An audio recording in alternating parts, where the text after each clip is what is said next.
Hello guys, this is Mansi from evthathi.in. Now we're starting with the introduction of chapter number 5.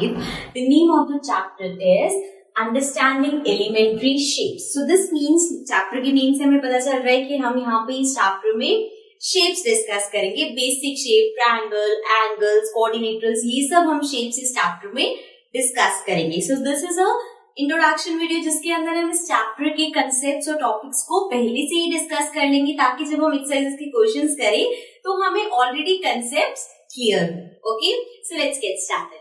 Now our first topic is line segment. Line segment क्या होता है ये हम सबको पता है. अगर यहाँ पे मैं एक लाइन ड्रॉ करती हूँ एंड उसके एंड पॉइंट्स जो है फिक्स है, एक्सटेंड नहीं हो सकती. मीन जैसे मान लो ये 5 सेंटीमीटर की है तो 5 सेंटीमीटर की लाइन एक सेगमेंट होगी बिकॉज उसके एंड पॉइंट्स फिक्स होंगे. इवन इफ अगर आप इसे यहां से स्टार्ट करते हो तो ये 5 सेंटीमीटर होने के बाद खत्म हो जाएगी. लाइन की तरह नहीं जो दोनों साइड से एक्सटेंड होता है. जब हम लाइन की बात करते हैं तो वो इस तरह से होती है, उसके एंड में एरोज होते हैं, मीन्स वो आगे एक्सटेंड हो सकती है. So line segment is something जिसके हमारे एंड पॉइंट्स फिक्स होते हैं. ओके, अब बात करते हैं इसके मेजरमेंट की कि क्या क्या तरीके होते हैं आपके पास लाइन सेगमेंट को मेजर करने के. सो measuring line segment. Now the first one we have is by observation. Observation से कैसे, मतलब कि सिर्फ देख के. अब मान लो मैं यहाँ पे 2 लाइन सेगमेंट ड्रॉ कर रही हूँ, like this and like this. तो क्या आप इन लाइन सेगमेंट्स को देख के बता सकते हो कि कौन सी लाइन सेगमेंट बड़ी होगी? So obviously we can clearly see that this line segment is greater than this one. So this is by observation कि हमने देख के बता दिया कि हाँ कौन सी लाइन सेगमेंट बड़ी है. बट इसमें ड्रॉबैक क्या है, प्रॉब्लम क्या है कि जब आपके पास जैसे ये लाइन सेगमेंट है और जो दूसरी लाइन सेगमेंट है वो मान लो ये है, ठीक है. अब ये दोनों इक्वल नहीं है, ये मैं आपको बता रही हूँ. बट जब हम इसे देखेंगे तो वो माइनर सा डिफरेंस हम नहीं बता सकते कि इक्वल है या नहीं, या क्या डिफरेंस है, क्यों कौन सी छोटी है बड़ी है. दैट इज बिकॉज कि अगर एक हल्के से पॉइंट का डिफरेंस है तो वो बाय ऑब्जर्वेशन नहीं हो सकता. Now the next method will be by tracing. अब ट्रेसिंग में हम क्या करते हैं, let's suppose again let's take 2 line segments. अब आप क्या करोगे, you will use a tracing paper and एक लाइन सेगमेंट को हम ट्रेसिंग पेपर पे ट्रेस कर लेंगे. अब उस ट्रेसिंग पेपर को हम दूसरी लाइन सेगमेंट के ऊपर प्लेस करेंगे. अब देखो, अगर ट्रेसिंग पेपर पे आपने इतनी लाइन सेगमेंट बनाई है तो जब आप इस पे प्लेस करोगे तो पता चल जाएगा कि उसका एंड पॉइंट कहीं यहाँ पे आ रहा है. सो मीन्स अगर तो एंड पॉइंट इस पे आ रहे हैं, मतलब कि जो लाइन सेगमेंट हमने ट्रेस करी है वो छोटी है. अगर वो लाइन आगे को जा रही है मींस जो लाइन सेगमेंट ट्रेस कर रहे हो वो ग्रेटर है. ठीक है, so this is by the help of tracing paper. ठीक है, अब इसमें भी बहुत झंझट है. पहले आपको ट्रेसिंग पेपर चाहिए, उससे ट्रेस करोगे तो वो एक लेंथी प्रोसेस हो गया. Now the basic and the very easy one is using a ruler and divider. अब डिवाइडर भी हम यहाँ पे समझ रहे हैं, बट जब हम यूजली किसी भी लाइन सेगमेंट को मेजर करते हैं तो हम डायरेक्ट रूलर से मेजर कर लेते हैं. सो रूलर से मेजर करना ऑब्वियसली हम सबको आता है. ये हमें लाइन सेगमेंट दी हुई है, we bring a scale and then यहाँ पे 0 पे प्लेस करेंगे एंड देखेंगे कि ये लाइन सेगमेंट कहाँ तक जा रही है. उसमें क्या होता है, अगर हल्का सा भी पॉइंट है जैसे 4.2 है तो 0.2 भी आपको पता चलेगा एंड ऑल्सो आपको एक मेजरमेंट मिलेगा, एक नंबर मिलेगा.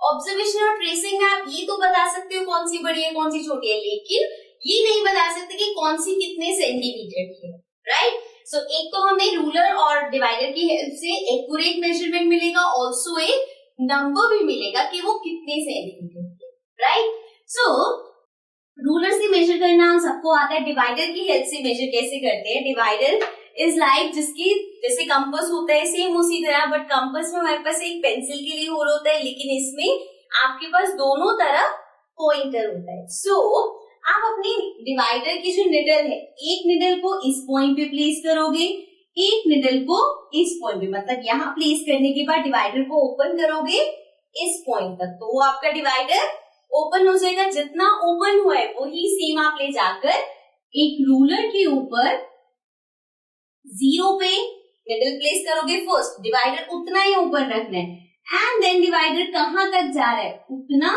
सेंटीमीटर की लाइन सेगमेंट होगी।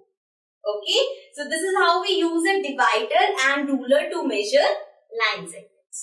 Okay, so this was about line segment and measuring them. Let's come to the next topic.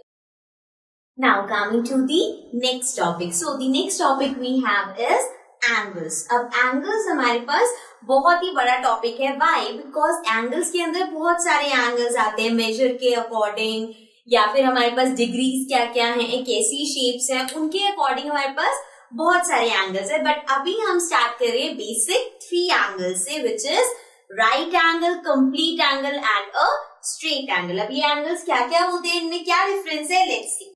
सबसे पहले let's talk about right angle.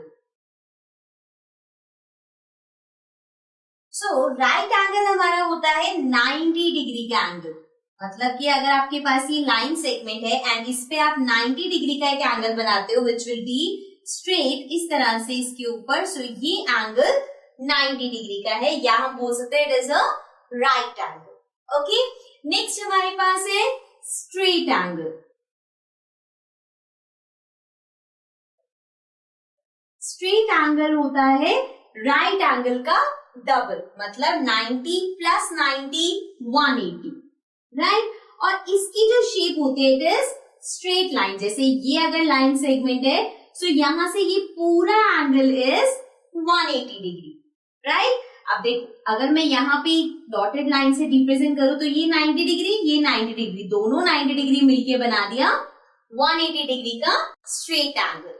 Then next we have is complete angle. अब complete angle होता है straight angle का double, means 360 degree. अब 360 डिग्री means एक पूरा complete round. This is an angle of 360 degree. जैसे कि ये देखो, यहाँ पे अगर हम स्ट्रेट लाइन लें तो ये एक स्ट्रेट एंगल है 180 डिग्री का, नीचे भी स्ट्रेट एंगल बन रहा है 180 डिग्री का. 180 plus 180 is a 360 angle. Okay, so अब इसमें एक चीज और समझने वाली है. राइट एंगल ऐसा नहीं कि सिर्फ यही राइट एंगल होगा अगर वो इस शेप में होगा, नहीं. अगर आपके पास इस तरह से भी है तो यहाँ पे राइट एंगल बन रहा है, तो ये भी राइट एंगल है. Similarly if it is like this, still it is a right angle. Now if it is like this, लेकिन ये 90 डिग्री का है, सो शेप से आप जज नहीं कर सकते कि अगर ये वी शेप में है तो ये 90 डिग्री है, राइट एंगल नहीं हो सकता. ऐसा नहीं है. बेस लाइन ये लोगे, ये स्ट्रेट है, means it is a right angle. Similarly for straight angle, ऊपर की साइड हो सकता है, नीचे की साइड हो सकता है, ऑल्सो वर्टिकली हो सकता है, इस तरह से बना हुआ है. So this is also a right angle. Diagonally बना हुआ है, ये भी 90 degree angle, sorry not right angle, straight angle. ठीक है, सो वो इस तरह पॉसिबल है. कंप्लीट एंगल तो it is a complete angle. अब इन 3 एंगल्स को और थोड़ा सा डिटेल में पढ़ने के लिए हम क्लॉक और डायरेक्शंस की हेल्प लेंगे. उसके बेस्ड आपकी फुल एक्सरसाइज है. सो अब हम जो टॉपिक डिस्कस करेंगे that is through clock and directions. So let's come to the next topic. So now let's discuss the 3 angles with the help of a clock. So if I draw a clock here, 12, 6, 3, 9, 10, 11, 1, 2, 4, 5, 7, 8. And this is the middle. Now if I go from 12 to 3, so 12 पे ये हमारी clock है and then ये hand 3 तक आ गया. सो अब यहाँ पे एक एंगल फॉर्म हुआ है. This angle is of 90 degree. कैसे हुआ? मूवमेंट के साथ. जब ये यहाँ पे इस तरह से मूव करके, जैसे हमारी क्लॉक चलती है क्लॉकवाइज लाइक दिस, सो ये एंगल हुआ 90 डिग्री का. अब इसमें हम पढ़ेंगे रेवोल्यूशन. रेवोल्यूशन मीन्स सर्कल में मूवमेंट. सो जब एक राइट एंगल होता है विच इज 90 डिग्री, सो ये इसका अगर आप रेवोल्यूशन देखो, इसकी फ्रैक्शन देखो तो क्या होगी? 90 अपॉन 360. 0 से 0 कैंसिल, 9 1 4, so 1/4 means अगर ये 12 से 3 तक ट्रेवल कर रहा है, so वो 1/4 रेवोल्यूशन कंप्लीट कर रहा है. ओके, सिमिलरली इसको रिमूव करते हैं. अब नेक्स्ट लेते हैं, अगर ये 12 to 6 हो, so means यहाँ पे है हैंड एंड ये क्लॉकवाइज मूव करते करते 6 तक आ गया. सो अब यहाँ पे कौन सा एंगल फॉर्म हो रहा है? It is a straight angle. A straight angle is of 180 degree. So जो हम रेवोल्यूशन की बात करेंगे, सो रेवोल्यूशन क्या होगा? 180/360, राइट? 0 से 0 cancel, this will B 1, 2. So 1/2 revolution. 1/2 revolution means half of the revolution. अब ये जो हम इतनी देर से revolution की बात कर रहे हैं, this revolution means a complete angle, right? Means ये होगा 360 डिग्री. तभी हम यहाँ पे 360 से डिवाइड करें because the complete angle is 360 degree. अब उसकी बात करते हैं. Now if I start from 12 and 12 से पूरा ये क्लॉकवाइज घूम के वापस 12 पे आ रहे हैं. So this movement here is at complete angle, means 360 degree revolution. Okay, so यहाँ पे हमने 3 तरह का पढ़ा. Revolution, complete 360, right angle 90 degree which is 1/4. Then straight angle which is 180 degree, that is 1/2, means half of the revolution. Okay, so इस तरह से ये angles form होती है. अब यहीं पे एक और बात है. अभी देखो, ये जो हमने 12 से 3 बनाया था, it was clear कि ये 90 डिग्री है. ऐसे ही 3 to 6 बनाएंगे तो ये 90 डिग्री होगा. 6 to 9 बनाएंगे 90 डिग्री, 9 to 12 90 डिग्री. ये क्लियर है. अब यहाँ पे आप देखो, 12 से 1 1, 1 से 2 2, 2 से 3 3, मतलब 3 के डिस्टेंस पे 90 डिग्री का एंगल बन रहा है. Similarly 3 to 4 1, 4 to 5 2, 5 to 6 3, again 3 के डिस्टेंस पे 90 डिग्री का एंगल बन रहा है. सो अब यहां से हमें पता चल गया कि 3 3 के डिस्टेंस पे 90 डिग्री का एंगल बनता है. So now if I say I start at 2 and then 2 से आपको घूमते हुए आना है 5 पे, ठीक है? सो यहाँ पे कौन सा एंगल बनेगा? सो 2 से 3 1, 3 to 4 2, 4 to 5 3, मीन्स ये एंगल भी 90 डिग्री का होगा. सो ये हमें ध्यान रखना है कि सिर्फ एग्जैक्ट ऐसे वाले राइट एंगल्स नहीं होंगे. This is also right angle. Similarly if I say 1 पे है तो 1 से रोटेट करते हुए आपको आना है 7 पे. So if I come like this, so अब ये 1 to 7 जैसे 12 to 6 स्ट्रेट एंगल बनाया था, वैसे ही 1 to 7 भी एक स्ट्रेट एंगल बनेगा. ओके, सो इसके बेस्ड हमारे पास बहुत सारे क्वेश्चन है जिसमें आपको फ्रैक्शन बतानी है, एंगल्स बताने हैं. सो ये आपको क्लियर होने चाहिए कि एंगल्स फॉर्म कैसे हो रही है. अब जैसे ये क्लॉक पे एंगल्स फॉर्म हो रहे हैं, सेम इसी तरह डायरेक्शंस में भी होते हैं. तो अब बात करते हैं डायरेक्शंस की. Now let's talk about the directions. So we all know we have 4 directions: north, south, east and west. अभी हमने जो एग्जांपल लिया था क्लॉक का, that was little complicated, but ये बहुत ज्यादा सिंपल है. व्हाई? बिकॉज उसमें आपके पास 12 प्लेसेस थे, 1 2 3 4 5 6 ऐसे करके 12 थे. यहाँ पे सिर्फ there are 4 things, 1 2 3 and 4. So यहाँ जो एंगल फॉर्म होंगे they will be much more easier. Because let's suppose north to east travel कर रहे हैं. सो नॉर्थ में आपको ईस्ट तक ट्रेवल कर रहे हो लाइक दिस. सो ये angle is clearly 90 degree. Similarly east to south 90 degree again, south to west 90 degree, west to north 90 degree. So means at every stop 90 degree का एक angle बन रहा है. Similarly if we travel north to south which is here like this and इस तरह से, तो ये एक स्ट्रेट एंगल बनेगा. नॉर्थ टू साउथ या south to north, straight angle. Similarly waste to east या ईस्ट टू वेस्ट, अगेन क्या होगा हमारा? Straight angle, right? ऑल्सो यहाँ पे जो हमारा कंप्लीट एंगल होगा वो कैसे होगा, इफ इट इज गिवन कि आपने नॉर्थ से स्टार्ट किया एंड टर्न करके फिर से नॉर्थ पे आ गए, सो दिस मीन्स स्टार्टिंग पॉइंट और एंडिंग पॉइंट सेम है। यहां से स्टार्ट करके टर्न करके क्लॉकवाइज या एंटी क्लॉकवाइज आप उसी सेम पॉइंट पे आ जाओ, so that is a complete angle और we can say complete revolution which is 360 degree. ठीक है, अब बाकी जो हम फ्रैक्शंस कर रहे थे वो सेम होगी। 90 है तो 90/360 इज 1/4, 180 डिग्री का है सो 1/2 एंड अगर 360 है तो it is a full revolution. Okay, so this is through directions. Now let's come to the next topic.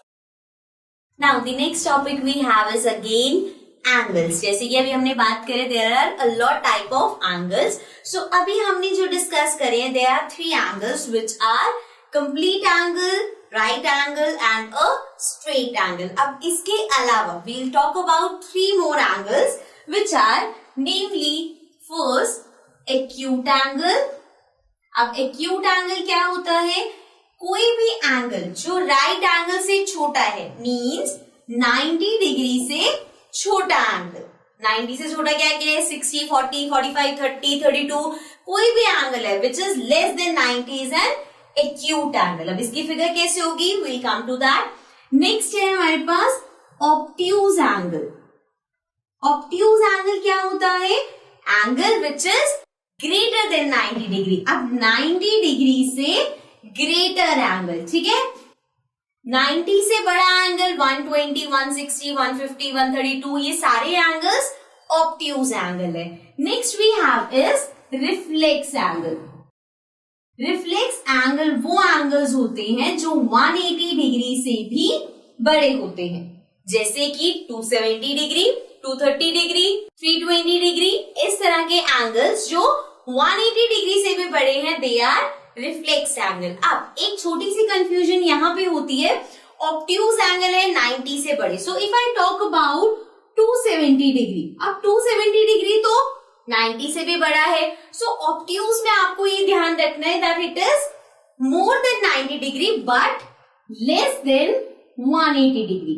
मतलब 90 और 180 के बीच के जो एंगल्स होते हैं वो होते हैं ऑब्ट्यूज एंगल्स, एंड 180 से बड़े जैसे ये 270 है दे आर रिफ्लेक्स एंगल। इसमें भी यही होता है, 180 से बड़ा लेकिन 360 से कम। 360 से बड़ा कोई एंगल नहीं होता because it is a full revolution, right. So acute angle less than 90, obtuse more than 90 less than 180 and reflex angle more than 180 degree. ठीक है, अब आती है इनकी फॉर्मेशन पे। सो सी, ये एक लाइन ली मैंने, this here is 90 degree. Of course we know that ये 90 डिग्री का एंगल है। अब इससे छोटे मींस इस तरफ को जितने भी एंगल्स बनेंगे they are all acute angles, means इस तरह की शेप में आपके पास जो भी एंगल्स होंगे दे आर एक्यूट एंगल। अब आप कैसे पहचानोगे, बिना मेजरमेंट के, देखो ये इसका वर्टेक्स है, यहां से एक स्ट्रेट लाइन ले जाओ, पता चल जाएगा इससे कम है, means acute angle. Now one more thing, अब जरूरी नहीं है ये हमेशा इसी शेप में आएंगे, they can come like this और ऑल्सो लाइक दिस। अब यहाँ पे आपको एक बेस लेना है एंड देन देखना है कि ये एक्यूट है या नहीं। ओके, अगेन जैसे ये हमने बेस ले लिया, this is the vertex, so इस बेस से आप एक स्ट्रेट लाइन लेके जाओगे and then we will see कि ये उससे कम है तो acute angle. Okay, so means किसी भी शेप में हो सकता है लेकिन बस अगर 90 से कम है तो वो एक्यूट एंगल है। सेम इसी तरह हम ऑब्ट्यूज का पता लगाते हैं। ऑब्ट्यूज एंगल कैसे होते हैं, देखो अगेन ये हो गया हमारा लेट्स सपोज 90 डिग्री। अब ऐसे एक्यूट एंगल इस साइड को होते हैं, ऑब्ट्यूज एंगल इस साइड को होते हैं, मींस इस तरह से जो एंगल्स बनेंगे they are all obtuse angle. जैसे कि this is an obtuse angle, ये जो एंगल बन रहा है, बिकॉज यहां से जब आप स्ट्रेट लाइन लेके जाओगे तो वो ऑब्ट्यूज 90 से बड़ा है, right. So this angle is obtuse. ऐसे ही ये भी अलग अलग शेप में आ सकता है। सो अगेन आप बेस लोगे, वर्टेक्स लोगे, स्ट्रेट लाइन डाल के सोच सकते हो कि ये इस साइड जा रहा है तो ऑब्ट्यूज है, नीचे जा रहा है तो एक्यूट है। ओके, देन नेक्स्ट है रिफ्लेक्स एंगल। अब रिफ्लेक्स एंगल्स की जो शेप होती है ना, दे आर वेरी कॉमन। जैसे कि ये मैंने बनाया, अब आपको लगेगा ये तो ऑब्ट्यूज एंगल है। Very true. अगर मैं यहां से देखूं तो ये ऑब्ट्यूज है, but if I look at this triangle like this, मतलब कि जो एंगल बन रहा है वो ये एंगल है। सो ये हो गया रिफ्लेक्स एंगल। कैसे?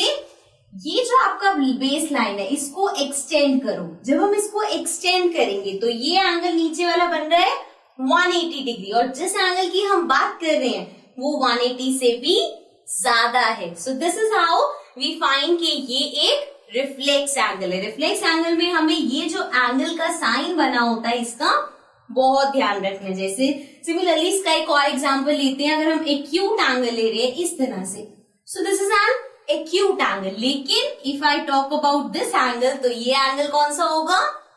रिफ्लेक्स एंगल, बिकॉज ये 180 से ज्यादा है। ठीक है, तो इसमें ये angle sign is very important. Okay, so अभी हमने डिस्कस करे acute angle, obtuse angle and reflex angle. ठीक है, now let's come to the next topic. Now our next topic will be measuring angles. अब हम बात करते हैं अपने एंगल्स को मेजर करने की। जैसे आपके पास कोई भी एंगल है, लेट्स सपोज इस तरह से एंगल बना हुआ है। अब इसको देख के आप ये तो बता सकते हो कि ये एक्यूट एंगल है, बिकॉज यहां से अगर मैं 90 डिग्री डालू तो ये 90 डिग्री से कम है। So we can just say कि ये एक्यूट एंगल है या ऑब्ट्यूज एंगल है, बट उसका मेजर क्या है ये हम गेस वर्क से नहीं कर सकते। सो मेजर करने के लिए मेजर होता क्या है? जैसे कि जब हम राइट एंगल की बात करते हैं तो वी से कि ये 90 डिग्री है, राइट? या फिर if we talk about straight angle, so that is 180 degree. अभी 90 डिग्री 180 डिग्री मेजर्स है इन एंगल के। इसी तरह से बाकी जो नॉर्मल कुछ कोई भी एंगल है तो उसका मेजर क्या होगा वो देखने के लिए हम प्रोटेक्टर यूज करते हैं। Now we all know protractor क्या होता है। We also call it as D, right? So protractor की हेल्प से हम एंगल्स को कैसे मेजर करते हैं, किस तरह के एंगल्स आते हैं और कैसे कैसे हम उसे मेजर कर सकते हैं, we'll see through protractor. So let's see that. So now we'll see कि हम एंगल्स को मेजर कैसे करेंगे। We have a protractor. अब प्रोटेक्टर की हेल्प से आप कैसे एंगल्स को मेजर करते हो, let's see. So we have this first angle. अब देखो, जब भी आप एंगल को मेजर करना स्टार्ट करोगे तो आपको क्या करना है, सबसे पहले जो ये एंगल का वर्टेक्स है, दिस पॉइंट, इस पॉइंट को आपको अपने प्रोटेक्टर के यहाँ पे जो ये पॉइंट है, see you can see this point, इस पॉइंट को आपको इस वर्टेक्स के ऊपर लेके जाना है। मतलब अपने प्रोटेक्टर को आप इस तरह से प्लेस करोगे कि ये पॉइंट उसको ओवरलैप करेगा लाइक दिस। ठीक है, अब देखो यहां से ये जो स्ट्रेट लाइन जा रही है डी के ऊपर, मींस आपके प्रोटेक्टर के ऊपर, उस लाइन को आपको नीचे वाली लाइन पे स्ट्रेट प्लेस करना है। ये ओवरलैप कर गई, यहां से पॉइंट हमने ज्वाइन किया और ये लाइन अब ओवरलैप कर रही है, राइट? अब जब ये ओवरलैप करेगी उसके बाद आप अपना एंगल देखोगे। हियर यू कैन सी जो ये 90 डिग्री वाला एंगल है उस पे नीचे वाली लाइन पूरी पूरी आ रही है, राइट? सो दिस मीन्स ये एंगल हमारा 90 डिग्री का है। Okay, so this is a 90 degree angle और we can say it is a right angle. ठीक है, coming to the next one. Again ये वर्टेक्स है, अब इसको आपको इस पॉइंट को उसके ऊपर प्लेस करना है। सो इस पॉइंट को रखा, लाइन को सीधा करेंगे हम लाइक दिस। अब हमें देखना है ये जो हमारी लाइन है, जो एंगल है वो कितने डिग्री का है। यहाँ पे जाके हम देखेंगे तो ये 60 का है। अब आपको कंफ्यूजन क्या होगी कि यहाँ 60 लिखा है, यहाँ 120 लिखा है। ये जो 120 लिखा है, अब ये एक्यूट एंगल है तो 60 डिग्री। बेसिकली ये जो डबल होते हैं रिफ्लेक्स एंगल के लिए होते हैं, बट अभी आपको ये ध्यान रखना है कि ये एक एक्यूट एंगल है, मतलब 90 से कम। सो अगर 90 से कम है एंगल तो वो 120 तो नहीं हो सकता। So that is why this will be 60 degree. So this angle is 60 degree. Okay, coming to the next one. Again this point and this vertex. अब इस पॉइंट को हम इस वर्टेक्स के ऊपर रखेंगे एंड देन लाइन को straight like this, and then हम देखेंगे कि ये एंगल कितने डिग्री का है। अब देखो यहाँ पे फिर से 110 एंड 70 डिग्री है, लेकिन this angle will be 110। Why? Because it is an obtuse angle जो 90 डिग्री से बड़ा होता है. So this will be 110 degree. Okay, coming to the next one. अब यहाँ पे अगेन सेम उसी तरह से मेजर करेंगे लाइक दिस. अब देखो ये जो लाइन है नीचे जो मतलब हमारा एंगल है वो किसी को भी ओवरलैप नहीं कर रहा. रीजन बीइंग कि ये देखो इन छोटे छोटे पॉइंट्स में, जैसे आप जब आप एक रूलर यूज करते हो तो उसमें होता है ना 11.2, 6.7. सो इस तरह से यहाँ पे भी छोटे छोटे हैं. तो इसको हम जाके देखेंगे. पहले इसको ठीक से प्लेस कर लेते हैं. एंड 50 और 40 के बीच में है. सो दिस विल बी 40 से. अब देखो ये भी हो सकता है कि आपको लगेगा ये 50 से आगे इस तरह से बढ़ेंगे, लेकिन नहीं, 40, 50 इधर को जा रहा है. तो 40, 41, 42, 43, 44, 50 तभी तो 50 तक पहुंचा. सो दिस विल बी 41, 42, 43, 44, 45. सो ये एंगल हमारा हो जाएगा 45 डिग्री का. Okay, so this is how we measure our angles with the help of a protractor. Okay, so now let's come to the next topic. So now the next topic is perpendicular. Now what is perpendicular? देखो perpendicular होता है if you have a line or line segment like this and then हम यहाँ पे इसके साथ एक और लाइन ड्रॉ करते हैं इस तरह से कि ये पहले वाली लाइन के ऊपर 90 डिग्री का एंगल बना रही. जैसे यहाँ पे अगर हम इसको देखिए सो ये एक 90 डिग्री का एंगल फॉर्म हो रहा है. इस साइड भी अगर आप इस साइड देखोगे तो यहाँ पे भी ये 90 डिग्री का एंगल फॉर्म हो रहा है. मीन्स जब एक लाइन के ऊपर दूसरी लाइन 90 डिग्री का एंगल फॉर्म करती है that is perpendicular. Okay, so perpendicular समझ आ गया. भी ऐसे भी हो सकता है इस तरह से लाइन सेगमेंट है, यहाँ से एक लाइन जा रही है. सो अगेन 90 डिग्री का एंगल फॉर्म हो रहा है. सो मीन्स दिस लाइन अगर हम इसको नेम देते हैं L एंड इसको M, so M is perpendicular on L. ठीक है, so this is what perpendicular is. Now let's come to the next topic. Now coming to the next topic. अब हमारा टॉपिक है perpendicular lines. So perpendicular lines क्या होता है? Let's suppose आपके पास एक लाइन है इस तरह से. ठीक है, अब this is one line, let's name it line L. अब यहां से मैं एक और लाइन ड्रॉ करती हूं इस तरह से एंड ये लाइन पहली वाली लाइन को इस तरह से टच कर रही है कि ये एक एंगल फॉर्म कर रहे हैं 90 डिग्री का. मींस इस लाइन ने इस लाइन के ऊपर एक 90 डिग्री का एंगल फॉर्म किया जिसको हम बोलते हैं perpendicular. So this line is forming a perpendicular on L. ठीक है, ऐसे ही जैसे ही इस तरह से अगर आपके पास ऐसे कोई लाइन है और यहाँ पे ये जो सेकेंड लाइन है ये अब 90 डिग्री का एंगल फॉर्म कर रही है. So this means it is a perpendicular. अगर हम इसको नेम दें, let's suppose this is AB and this is MN. Okay, so here MN is perpendicular to AB. अब इसको हम लिखते कैसे हैं? MN is perpendicular to AB. This is the sign for perpendicular. इस तरह से आप परपेंडिकुलर का साइन बनाते हो. So this means line segment MN is perpendicular to AB. ठीक है, अभी समझ आ गया परपेंडिकुलर लाइन क्या होती है जो एक दूसरे के साथ ज्वाइन होके 90 डिग्री का एंगल फॉर्म करती है. Okay, now let's come to the next topic. So now the next topic is perpendicular bisector. अब परपेंडिकुलर बाइसेक्टर क्या होता है? परपेंडिकुलर अभी हमने देखा कि वो 90 डिग्री का एंगल फॉर्म करते हैं. अब ये बाइसेक्टर क्या होता है? बाइसेक्टर मींस कि वो किसी चीज को जब दो इक्वल पार्ट्स में कट करता है. जैसे कि again we take this line, let's call it AB and then इस पे हमने एक परपेंडिकुलर बनाया PQ. अब ये परपेंडिकुलर तो है ही, अगर ये परपेंडिकुलर बाइसेक्टर है तो दिस मीन्स कि ये AB को दो इक्वल पार्ट्स में डिवाइड करेगा. मतलब कि ये जो Q पॉइंट है जहां से ये परपेंडिकुलर बना है, this Q point is the mid point of AB.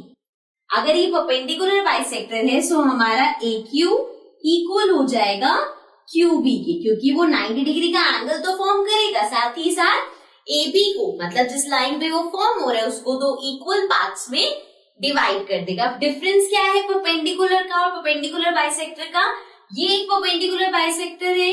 अगर मैं इस तरह से परपेंडिकुलर बनाऊं सो अब ये लाइन इस पे 90 डिग्री का एंगल फॉर्म कर रही है, right? So this is a perpendicular, perpendicular तो है लेकिन ये मिड में नहीं है, सो परपेंडिकुलर बाइसेक्टर नहीं है, मतलब परपेंडिकुलर बाइसेक्टर परपेंडिकुलर है लेकिन सारे परपेंडिकुलर बाइसेक्टर हो ऐसा जरूरी नहीं है। बाइसेक्टर मिड पॉइंट पे होता है, मतलब लाइन को दो इक्वल पार्ट्स में डिवाइड करता है, बट परपेंडिकुलर सिर्फ 90 डिग्री का एंगल फॉर्म करता है। Okay, so now let's come to the next topic. Now our next topic is triangles. So triangles हम सबको पता है ट्रायंगल शेप कैसी होती है, it is a 3 side figure. So इस तरह से हमारे पास ट्रायंगल्स होते हैं, अलग अलग शेप में होते हैं, बस इसमें ये चीज कंफर्म होती है कि इसकी 3 साइड्स है, राइट।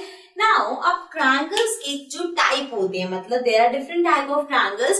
अब इन ट्रायंगल्स को हम 2 पार्ट्स में डिवाइड कर सकते हैं। एक होता है ट्रायंगल्स जो कि बेस्ड होते हैं एंगल्स पे, मतलब ट्रायंगल के अंदर जो ये एंगल्स होते हैं इनके बेस पे there are 3 type of triangles, namely इसके नेम से आपको पता चल जाएगा ये ट्रायंगल किस तरह से होते हैं। First is acute angled triangle. Next we have obtuse angled triangle. Then the last one is right angled triangle. Right? So this is according to the angles. अब एक एक करके हम देखते हैं कि एंगल्स के शेप किस तरह से होती है और हमें कैसे पता चलता है कि ये कौन से एंगल है। अब सबसे पहले है acute angle triangle. Acute angle triangle मतलब ऐसा ट्रायंगल जिसके एंगल्स एक्यूट हो। So if I draw this triangle, ठीक है, अब ये जो हमारे पास ट्रायंगल है इसके अगर मैं एंगल्स देखूं, एक एक करके हम सारे एंगल्स देखेंगे। अभी हम इस एंगल की बात करें, लेट्स नेम इट ABC।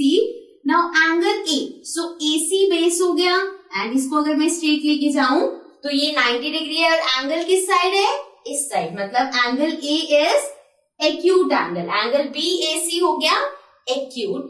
अब बात करते हैं C की, ठीक है। सो BCA में इस एंगल की अगर हम बात करें, सो यहां से अगेन एक स्ट्रेट लाइन ले जाओ, 90 से कम है, मतलब this angle is also acute. So angle A भी एक्यूट है, एंगल C भी एक्यूट है। नाउ B की बात करते हैं, अब ये बेस ले हम, सो यहां से स्ट्रेट लाइन इस तरह से होगी एंड ये उससे कम है, so means angle B is also acute. तो जब इसके तीनों एंगल्स एक्यूट है तो हम इस ट्रायंगल को नेम देंगे acute angle triangle. Okay, then next is जैसे एक्यूट है वैसे ही होता है ऑब्ट्यूज एंगल ट्रायंगल। सो अगर कोई एंगल ट्रायंगल हमारा इस तरह से बना हुआ है, now here obtuse angle triangle में अगर आपका एक एंगल भी 90 डिग्री से बड़ा है तो हम उसको नेम दे देते हैं ऑब्ट्यूज एंगल। जैसे कि ये एंगल यहाँ पे 90 डिग्री से बड़ा है, यहां से इस पॉइंट से अगर आप एक स्ट्रेट लाइन डालो 90 डिग्री की, तो ये जो एंगल है ये इससे आगे जा रहा है, तो दिस मीन्स कि ये एक ऑब्ट्यूज एंगल है। सिंस इसमें एक भी अगर एंगल हमारा ऑब्ट्यूज होगा तो ये ट्रायंगल ऑब्ट्यूज एंगल ट्रायंगल बन जाएगा। Okay, then the last one is right angle triangle. So means any angle equals to 90 degree in a triangle, it will be a right angle triangle. So इस triangle में ये angle 90 degree का है, so means this is a right angle triangle. Similarly अभी जरूरी नहीं है इसी शेप का हो, ये इस तरह से भी हो सकता है, सो यहाँ पे 90 डिग्री है, ये ट्रायंगल इस तरह से भी हो सकता है, so now this angle is 90 degree. So इस तरह से अगर एक एंगल भी 90 डिग्री का है तो वो हमारा राइट एंगल ट्रायंगल होगा। ओके, सो ये जो 3 टाइप्स है they are based on the angles of triangle. अब इसके अलावा भी ट्रायंगल और टाइप के होते हैं which are based on the sides. So now let's discuss the triangles which are based on sides. अब बात करते हैं हम उन ट्रायंगल्स की which are classified on the basis of their sides. So angles की टाइप जो हम साइड से अलग अलग क्लासिफाई करते हैं, they are, first is scalene triangle, second we have isosceles triangle and the third one is equilateral triangle. सो अब first है हमारा scalene triangle. Scalene triangle means एक ऐसा ट्रायंगल जिसकी तीनों साइड्स अलग अलग लेंथ की हो। जैसे कि अगर आपके पास इस तरह से एक ट्रायंगल है, लेट्स सपोज ये अभी यहाँ पे हम सिर्फ रैंडम लेंथ ले रहे हैं इसकी।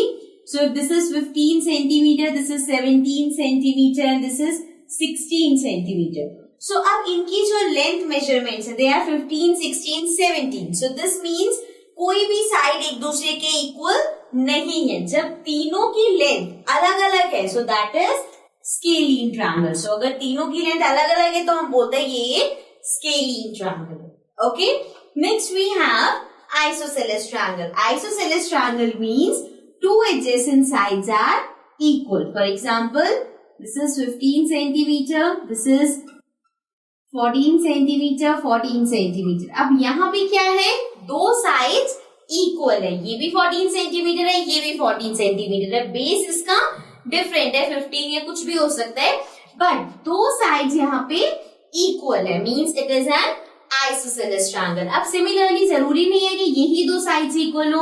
अगर आपके पास इस तरह से ट्रायंगल है and this is 17, 17 and this is 20, ये रैंडम मेजरमेंट्स है। सो अगेन यहाँ पे भी दो साइड्स इक्वल है, this side is equal to this one. So this means अगर दो साइड्स इक्वल है इसकी, सो तब भी हम इसे बोलेंगे isosceles triangle. Okay, now the last one is equilateral triangle. Now इसके नेम से हमें पता चल रहा है इक्विलेटरल मींस एक ऐसा ट्रायंगल जिसकी सारी साइड्स इक्वल है। For example if this is 12 centimetre, तो ये तीनों साइड्स 12 सेंटीमीटर की होंगी। If three sides, all the sides are equal, so it is an equilateral triangle. Equilateral triangle में एक और चीज होती है, अगर आपके पास एक इक्विलेटरल ट्रायंगल है जिसकी सारी साइड्स इक्वल है, सो उसके सारे एंगल्स भी इक्वल होंगे।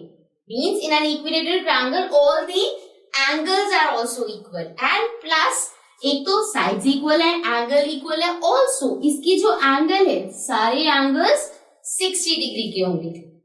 So 60, 60, 60 तीनों angles का measurement 60 डिग्री होगा। ठीक है, इससे फर्क नहीं पड़ता कि ये 12 सेंटीमीटर है या 2 सेंटीमीटर है, 5 सेंटीमीटर है, 20 सेंटीमीटर है, एंगल 60 डिग्री ही रहेगा। Okay, so this was about the type of triangles on the basis of their sides. So अभी हमने triangles डिस्कस करे एंगल के बेसिस पे एंड साइड के बेसिस पे। अब हम एक बार बात करते हैं, कुछ ऐसे triangles भी होते हैं जो कि दोनों होंगे। अब कैसे, let's see. Now the next topic we have is quadrilateral. अब quadrilateral क्या होता है? quadrilateral आपको शायद वर्ड आपने पहली बार सुना हो या आपको लगेगा ये पता नहीं क्या होता है, बट ये बहुत बेसिक चीज है। जैसे ट्रायंगल होता है, ट्रायंगल में हमारे पास 3 साइड शेप होती है, वैसे ही quadrilateral is a closed figure जिसके अंदर we have 4 sides. So a 4 sided shape is a quadrilateral. अब इसमें बहुत बेसिक शेप्स आती हैं लाइक स्क्वायर। स्क्वायर की 4 साइड्स हैं, square is a quadrilateral. Similarly we have rectangle. So rectangle की भी 4 साइड्स हैं, सो ये भी एक क्वाड्रिलेटरल है। इसी तरह से रोम्बस हो गया, we have parallelogram, then we have trapezium. So ये सारी और ऐसी बहुत सारी शेप्स जिनको हम देखते हैं जिसमें 4 साइड्स है, they are all under quadrilaterals. इन सबको हम क्वाड्रिलेटरल्स बोलते हैं। ठीक है, सो क्वाड्रिलेटरल को समझने के लिए बस ये याद रखना है, ऐसी फिगर जो लाइन सेगमेंट से बनी है which has 4 sides, also it should be a closed figure. अब अगर आपके पास कुछ ऐसी फिगर है like this, so this is not a quadrilateral because ये क्लोज्ड फिगर नहीं है। सो इसको क्लोज्ड फिगर होगी तभी वो क्वाड्रिलेटरल होगा। ठीक है, तो जब हम एक्सरसाइज की क्वेश्चन करेंगे तो हम इसकी इन सब जितने भी ये क्वाड्रिलेटर्स हैं इनकी हम प्रॉपर्टीज भी डिस्कस करेंगे। बेसिक प्रॉपर्टीज जैसे स्क्वायर की सारी साइड्स इक्वल होती है, रेक्टेंगल की ऑपोजिट साइड्स इक्वल होती हैं, पैरेललोग्राम की opposite sides equal and parallel होती हैं। सो इस तरह की बेसिक छोटी छोटी प्रॉपर्टीज हम रिवाइज करेंगे जब हम एक्सरसाइज के क्वेश्चंस करेंगे। Okay, so now let's come to the next topic. So now our next topic is polygon. Now what is a polygon? देखो ये वर्ड आप बहुत बार सुनोगे। अभी जैसे हमने ट्रायंगल्स और क्वाड्रिलेटरल की डेफिनेशन करी तो उसमें भी हम बोलते हैं quadrilateral is a polygon with 4 sides. So अब ये पॉलीगन क्या होता है? पॉलीगन की सिंपल डेफिनेशन में दो मेन चीजें हैं. One is that it is a closed figure.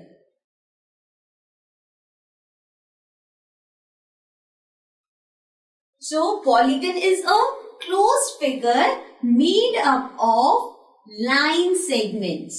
एक क्लोज फिगर जो कि लाइन सेगमेंट से बनी है. अब देखो सिर्फ क्लोज फिगर होगी सो ये कुछ भी ऐसे कर दे तो ये क्या पॉलीगन है? नहीं, it is not a polygon because it should be made up of line segment. So अब इस तरह से कितनी भी साइज के साथ अगर आपने एक शेप बनाई है which is closed end also made up of line segment, ये कर्व नहीं आना चाहिए, straight line segment, so it is a polygon. Okay, अब हम पॉलीगन के डिफरेंट नेम्स पढ़ते हैं साइड के अकॉर्डिंग. जैसे कि the first one we have is starting के टू हम ऑलरेडी डिस्कस कर चुके हैं. जैसे कि if there are three sides, so it is a triangle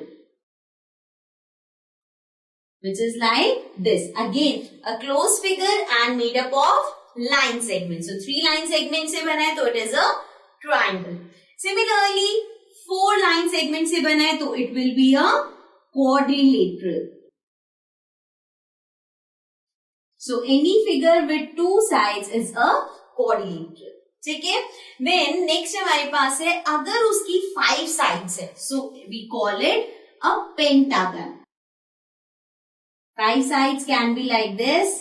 So we have 1, 2, 3, 4, 5. Okay. Then next we have 6 sides. So it will be a hexagon. And shape हो सकती है. This is 1, 2, 3, 4, 5, 6. So it is a hexagon because it has 6 sides. Next we have, if it has 8 sides, so it is called octagon. And उसकी shape हो सकती है 1, 2, 3, 4, 5, 6, 7, 8. So this shape can be called octagon. So हमें ध्यान रखना है 3 sides triangle, 4 sides quadrilateral, 5 sides pentagon, 6 sides hexagon and 8 sides octagon. Okay, so this was about polygon. Now let's come to the next topic. Now talking about the elements or components of 3D shapes. First चीज जो हमारे पास है that is faces. अब faces क्या होता है? इसमें हम बात करते हैं, let's talk about a cube. So अगर आपके पास ये क्यूब है, सो एक क्यूब के फेसेस का क्या मतलब है? जैसे कि इस क्यूब में इसका फ्लैट सरफेस होता है, राइट? इधर भी, बैक साइड भी, बॉटम में भी, टॉप पे भी, साइड्स पे भी. सो ये जो फ्लैट सरफेस है this is called faces of the shape. ठीक है. अब इसको हम ऐसे समझा सकते हैं like if I have this duster, so इसमें ये जो इसके फ्लैट सरफेस है दिस वन, या ये साइड्स में जो है दीज आर इट्स फेसेस. ठीक है. देन नेक्स्ट हमारे पास है एजेस. अब एजेस क्या होता है? सेम इसी तरह से अगर हम इस शेप में समझें तो एजेस का मतलब है ये लाइन सेगमेंट्स जिससे मिलके ये शेप ड्रॉ हुई है. These line segments are the edges. So again इसमें अगर हम देखें सो ये जो लाइन सेगमेंट्स है these are the edges. Okay. Then one last thing in this is vertices. अब वर्टिसेस जैसे नॉर्मल ट्रायंगल की वर्टेक्स होते हैं, स्क्वायर की वर्टेक्स होते हैं, वैसे ही सेम यहाँ पे भी वर्टिसेस हैं. Again I draw this figure. So इसके अब ये जो जॉइनिंग पॉइंट्स हैं these are the vertices. Okay. अब ये सिर्फ ऐसे नहीं होते बैक साइड पे. जब हम अगर आप ऐसी फिगर बनाओगे तो वी हैव 1, 2, 3, 4, 5, 6, 7 वर्टिस आ रहे, बट ऐसा नहीं है बिकॉज इस फिगर की बैक साइड पे भी, यहाँ पे भी तो एक जॉइंट होगा. तो वो जब हम इमेजिन करके देखते हैं कितने डॉट्स होंगे, जैसे अगर यहाँ पे हम देखें so 1, 2, 3, 4, 5, 6, 7, 8. So there are 8 vertices. Okay. So इस तरह से ये 3 कंपोनेंट्स होते हैं किसी भी 3D शेप में, इन विच वी हैव फेसेस जो कि फ्लैट सरफेस होते हैं, edges which are the line segments, then vertices are the joining points. Okay, so this was the last topic of this chapter. With this we have completed the introduction of this chapter. अब since आपको ये topic समझ आ गए हैं, सो अब जब आप exercise के क्वेश्चंस करोगे, so they will be much easier. Okay, so I'll see you again with a new chapter. Till then, take care and bye bye.